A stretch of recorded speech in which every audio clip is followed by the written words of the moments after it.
What's up everybody, how's it going? It's Burke aka Dansquate here, and welcome to this video about one of the most infamous minigames in Final Fantasy X history. I am of course talking about the Chocobo Catcher minigame, in which to get the Sun Sigil you need to get a time of less than 0.0 seconds. Now, I've been on YouTube for a long time and I've met a lot of people through my love for Final Fantasy X, and one of the things I have come across the most during my career is people that have been talking about how frustrating, annoying and difficult the Chocobo Catcher minigame is. Of course there's going to be people that don't struggle as much with it, but if I'm talking collectively as a community, it is the minigame for which I have heard the most people complaining about how tough it is. But what if I told you that there was a way to break the Chocobo Catcher minigame and get less than 0 seconds pretty much on every single run that you did? And to make things even more interesting, you don't need to hack the game, you don't need to modify the game, you don't need to patch the game. You are able to do this within the confines of the game itself. So you might be thinking, this all just sounds too good to be true. How is this possible? How did we not even know about this if there was a trick to destroy this game so easily all along? And the answer is, unfortunately, as is the case with most of these things, there is a catch. The catch is that you can only do this trick in the original 2001 Japanese PS2 version of Final Fantasy X. This trick does not exist on any other version of the game. So this is just something that I wanted to show you guys for a bit of fun, because I know so many people hate this game and I think you'd love to see someone absolutely destroy it. And of course, if you're the kind of person that likes to play around with emulators and such, you can definitely try this yourself and have a lot of fun with it. And maybe if you've never beaten this game before, or it's been a massive struggle for you, you're going to have so much fun absolutely blitzing through this race and destroying it at will. So what I'm going to do now is share with you how to activate this glitch that breaks the Chocobo Catcher game and allows you to never get hit by the birds on any future run after you perform this glitch. It's very interesting.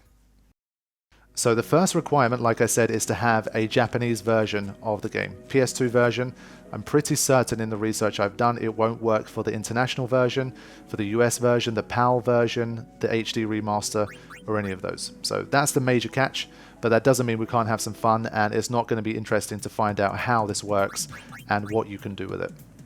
So I'll begin this with a question. What do you think is the upper time limit for being able to do the Chocobo race? Most of us that have attempted this race, we've always tried to get to the finish as quickly as we can, and even if we have a really bad run, it might take us 45 seconds or 50 seconds to get to the end. The Chocobo always has forward momentum, so you can't stop the Chocobo, you can't turn around, so most of us are always going to be making forward progress, and so we're going to be completing the race in under a minute in pretty much any circumstance. But to trigger this glitch, you have to actually not complete the race. The timer that you have at the bottom expires after 2 minutes, so if you're unable to finish within 2 minutes, you see the message "time's up" and your run gets abandoned. So then you think to yourself, well, how can I let the timer expire during this race? The answer is to move your Chocobo to the edge of the pathway that you start on. You can either get the Chocobo stuck towards the cliffs and just keep running into the cliffs until you get to close to 2 minutes, or just as you're about to do that U-turn down onto the main part of the Calmlands, you can actually get the Chocobo stuck before you make the turn. I'm of course going to be showing all of this in the background as I'm talking about it, so you have a visual reference too. So once you have your Chocobo stuck, what you need to do is just wait the clock out. Again, if you have an emulator, you can just speed things up, you can turn the frame limiter off to get this done more quickly, or if you don't have that option, or you actually have an original copy of the game that you can play on a PS2, then you're just going to have to wait this one out. But then what you do is, when you get close to 2 minutes, this could be around the 1 minute 45, 1 minute 50 mark, you have to get yourself down to the part where the birds start to come at you. And the way you trigger this glitch is for a bird to hit you pretty much exactly when the timer at the bottom hits 2 minutes. This is going to take a little bit of time to get right. I mean, it did take me maybe 10-15 minutes, including using the emulator to speed up the waiting time in order to pull it off. But I promise you, once you do nail it and you get the timing right, as I'm about to show in the video, then some very interesting things are going to happen. For some reason, in this version of the game, if you manage to pull off this timing and the bird hits you just as the timer expires, from that point onwards, any future run of the Chocobo race that you do, you are going to be immune from the birds hitting you in that run. And that is of course awesome because the birds are the main reason that we find this so difficult. Getting the balloons is not the hard part, it's getting the balloons while not being hit by the birds. So imagine a run where you can just completely ignore the birds and just get as many balloons as you can on a run to the finish. And that's what you get to do every single time after you trigger this glitch. So with that, all you really need to do is get a minimum of about 12 balloons and you're going to get below 0 seconds and get the sun sigil. It becomes extremely easy, and it's just so fun to rampage through that race and just have those birds slide off you and never have to worry about them again. It's really awesome. Originally, I wasn't sure if every single time you needed an attempt did you have to re-trigger the glitch, but the best part about it is that you only have to do it once, and it's going to be very easy for you from there. You can even quit the race, you can go back onto the Calmlands, run around, do whatever you want to do, then go back to the trainer, and you can still continue the glitch from there on. From what I found personally, you have to reset the console for the glitch to be wiped. So in that sense, it's also really cool.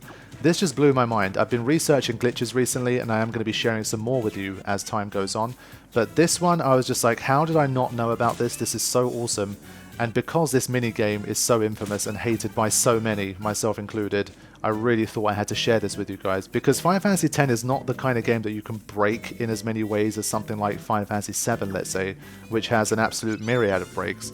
Final Fantasy X is pretty rare, and even this glitch here, it does not exist in any other version of the game. So that goes to show how difficult it is to find these glitches in the game, and that's why I wanted to share it with you guys. The final thing I'll leave you with before rounding this off, I want to make this short and sweet. Once I got used to doing this, and of course, you know, you can get below 0 seconds very, very easily, I thought to myself, well, what is the theoretical limit using this glitch for how low a time you can get by getting as many balloons as possible? Now, at first, I thought to myself, surely I don't have to worry about the bird, so I should be able to get like 21, 22, 23 balloons pretty easily because I have no other distractions. I just have to go get the balloons. But it actually turned out to be a little bit more difficult than I thought. A lot of it is of course to do with the RNG of the balloons itself. They appear in unpredictable ways, and you have to hope for good RNG in order to be able to get especially the first 5 or 6 guaranteed.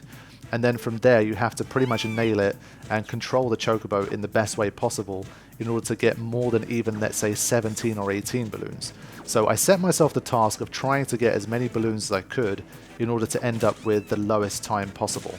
And after about an hour of attempts, I managed to do a run where I got 20 balloons in a time of 32.8. So if you take away 3 seconds for each balloon as well, then you end up with an actual time of minus 27.2, which is just absolutely ridiculous compared to what's possible when you don't use the glitch. So what I want to end this video with is anyone that's interested in this, I'd love to see what the theoretical maximum is going to be. I'm sure if you're dedicated enough and you're skilled enough, if you exploit this glitch, you can get even better times and get even more balloons than I did. So I'm throwing down the gauntlet. This is the time to beat, minus 27.2. If you manage to do it, you get more balloons than I did, like 21, 22, 23 even. I'm pretty sure it's possible. Definitely upload it to YouTube and send me a link to it on social media. I'd love to see it, because this game in its original form is so RNG reliant and so annoying. I think having like a whole bunch of people that have absolutely broken the game and that are putting together these impossibly good times, I think it would be really fun to see after all of the pain that this game has caused the community over the years. So that's a challenge I have for you guys. Anyone that's curious, you need the Japanese version, and you'll most likely have to emulate it. I'd love to see what kind of times you guys can come up with. I've thrown down the gauntlet. Let's see if you guys can beat minus 27.2. So that's it for this video. Thank you all for watching. I hope you enjoyed it. I do have more glitch content in the pipeline. Like I say, Final Fantasy X isn't a game that has a huge number of glitches, especially once you get to the HD remaster kind of era, but there are definitely some interesting ones in there that I'd like to talk about on the channel, so I hope you guys will stay tuned. If you aren't subscribed, please do. I will be sharing more glitch videos for Final Fantasy X in the future. Thank you all for watching, and I hope you enjoyed it. Take care.